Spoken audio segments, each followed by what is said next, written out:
Welcome back to dairyayres. I had pulled 3 wheels of cheese out for Christmas, and we were munching on them, my sister and brother-in-law and my husband and I.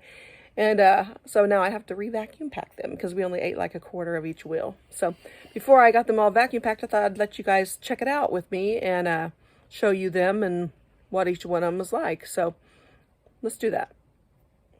All right, this is a pepper jack. I made it August 5th, 2021. It has habanero, jalapeno, and arbol chilies in it. I rubbed it with paprika and chili powder and olive oil on the outside. It was supposed to be mature February 10th, 22. That's a late maturity. Early would have been in November. And so I held it off until Christmas, and I took it to Christmas with me, so we eat about a quarter of it. It was the next day. I went over there after Christmas and brought it, and just my brother-in-law and sister and husband and I sat down and enjoyed it together. So I gave him a whole quarter of it to take with him, and this is what I had left. So I just wanted to let you know how it ended up. See how it cuts? Oops, sorry. It cuts really well. And it's not dry. It looks like it is, but it's not at all. It's really pretty moist. And it has a great flavor. The flavor, the heat comes in your mouth after you swallow it. It kind of arrives up in the back of your throat. I love spicy food and hot food, spicy hot food. So I was really happy with this, and so was my brother-in-law. And he actually took half of his quarter to a guy at work, and he loved it. So it was a winner chicken dinner. I probably will make another one before the month's out, but it's a great one. Like I said, it is a pepper jack. Habanero, jalapeno, arbol chili. Pepper, or paprika and chili powder rub. Using the olive oil. Perfect. This one, because it is so spicy, I'm going to cut it again, and then I'm going to vacuum pack each section. So it'll be a nice little hunk to take. You know, I can take it to Charlotte's and give it to her and Mike again later. And that's good for them for the weekend. So anyway, I'm going to get this vacuum packed. And then I should have 6 pieces of it to put in the fridge. So that's pretty cool. Happy with that. It was well worth it. Then I'll make another one, like I said.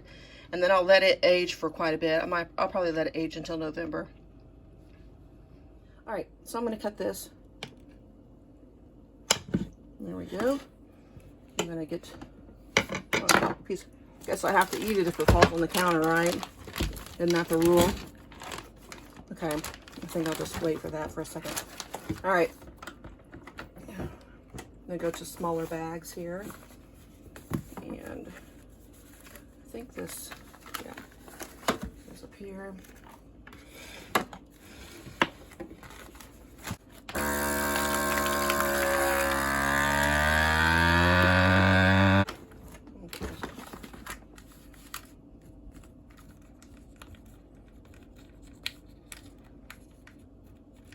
Okay, I've got 5 more of these to go, so we'll be back when I get done.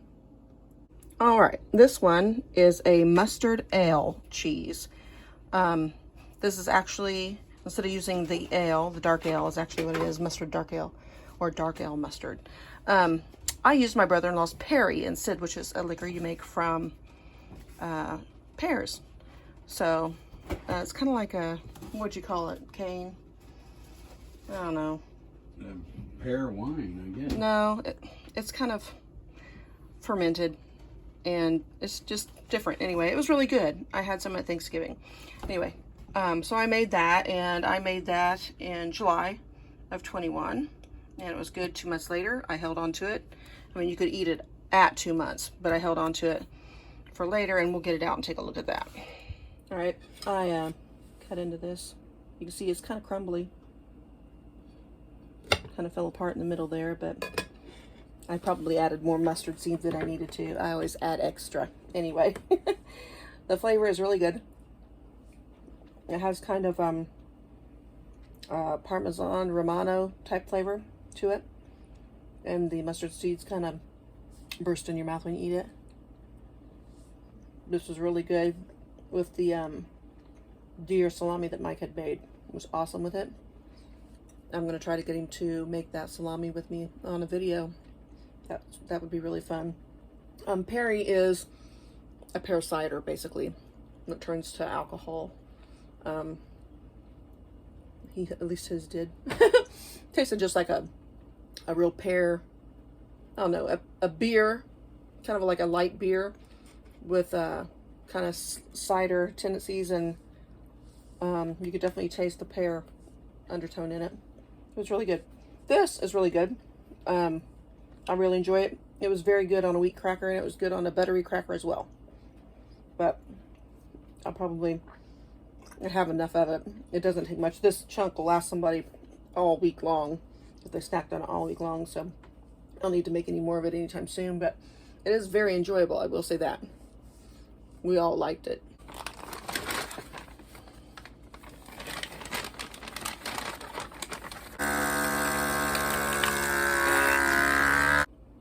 Alright. And then I always pull it back just a little bit, and I do another seal. After putting all the time and effort, hours, into making this cheese, you do not want to just take a chance of maybe the first seal not working. So always make sure I get another seal. All right, now this cheese is actually the dark ale and mustard seed cheese. Again, 2 colors of mustard seed, dark and the yellow. And this one I did 2 weeks before the other one.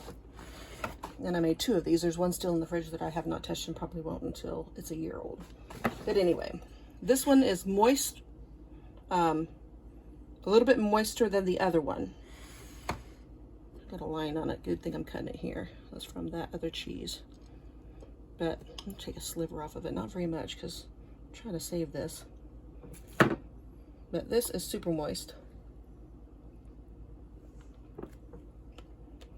And totally has a different flavor entirely, of course, because it has dark ale in it instead of the Perry.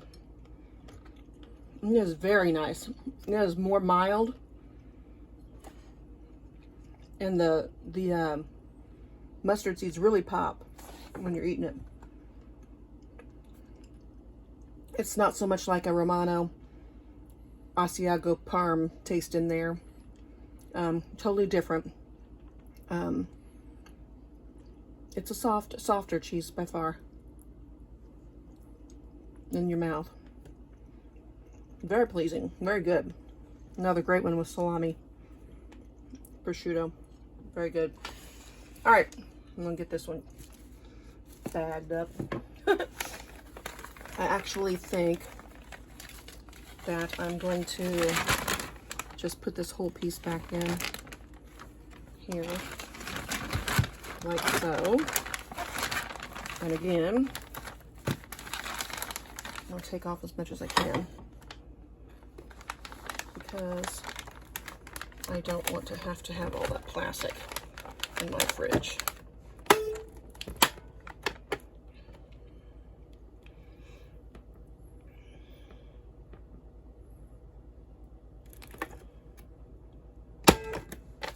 Move it a little bit out.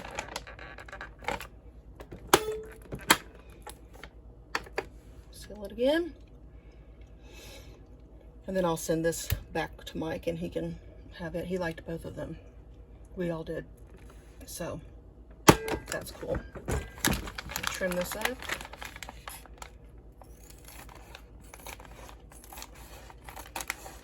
I enjoy making cheese, and I really enjoy sharing it with my brother-in-law because he really gives me good feedback. I mean, really good feedback. And he's pretty good at describing the flavors he's getting off of it and how it affects his mouth, you know, how that is, and to him, as well as comparing it to other ones that are made, you know, kind of the same, like between the Perry and the dark ale.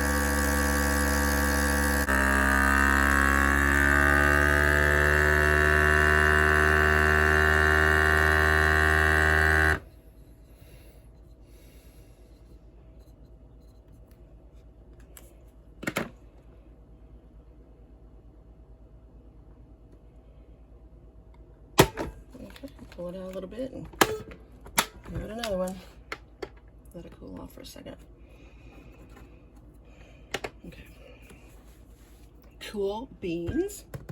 So I will cut this one in half and send it back to Mike so that he can have 2 pieces of it, because it's just him and Charlotte, and they don't eat that much cheese at one setting. Not that I don't think my brother-in-law could, because yes, he can. He's a snacker if I ever saw one. He was talking about how he's getting some kind of snack. Let's see about right here.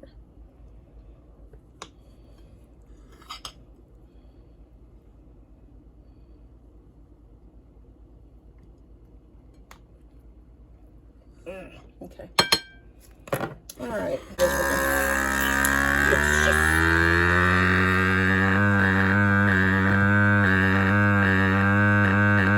I think I got this for 40 bucks off Amazon, you guys. It's been pretty good. I mean, it really is. I've never had to use one before, so I never really knew how to use one or anything, and I'm not one for reading directions.